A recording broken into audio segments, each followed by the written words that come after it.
each of them dealing with their own fears and their own problems. So in one, I would like to go back a little bit to your childhood. And there's many people or many men in the world that had a childhood as rough as yours, or differently, but still very challenging.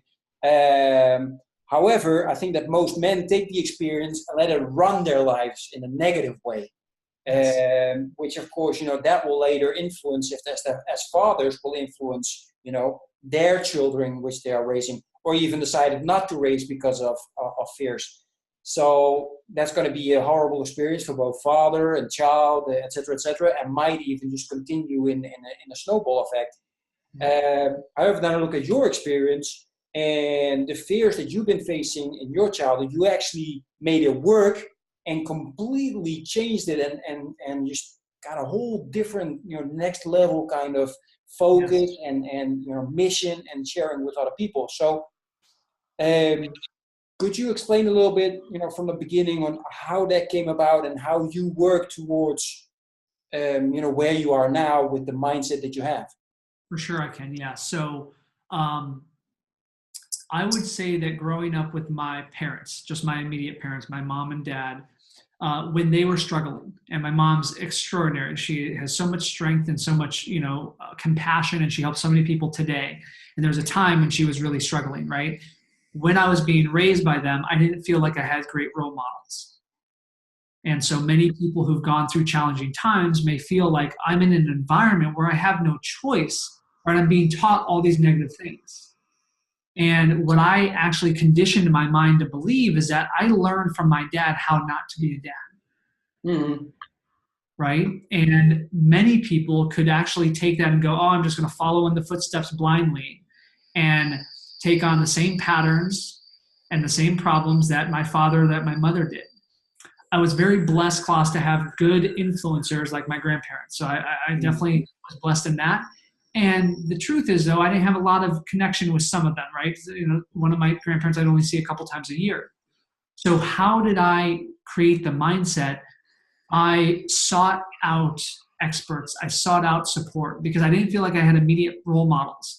So what did I turn to? I turned to books, really, right? There are no podcasts and there are no interviews like this. I turned to books. Now, as the internet started to really pick up in the 2000s, then I started to listen to audiobooks, and then I started to listen to podcasts.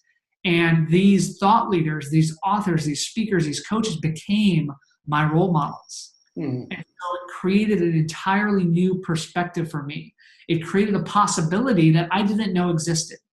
All I had with this pain, and when I was a kid, I had so much hurt, so much sadness, so much anger, even hate at times. And what I did was as I learned in my own personal growth, I discovered, thank God I went through all that, because that helped shape who I am today. I wouldn't be half the man I am today, Klaus. You wouldn't be half the father you are if you didn't go through what some of the pain of your past was, right? And so I just have learned that anytime I'm going through a painful moment, and I'm not saying I'm through, right? There's times when I'm going to lose loved ones. There's times when I'm going to have challenges in relationships or in business. I'm always seeking out, what's the positive lesson? What am I being called to learn in this very moment? Wow.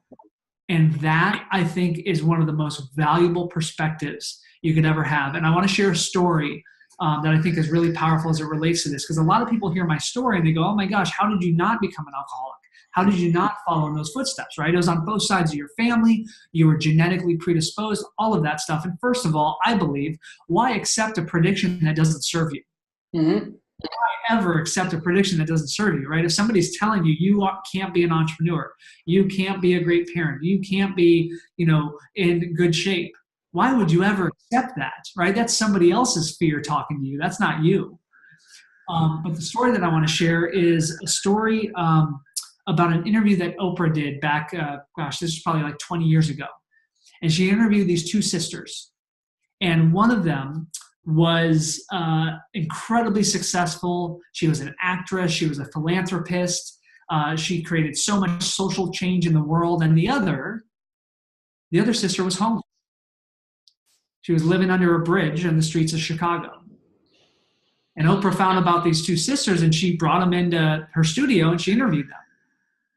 And she interviewed them separately, and she found out that their story was very similar. They both grew up with a father that physically and sexually abused them.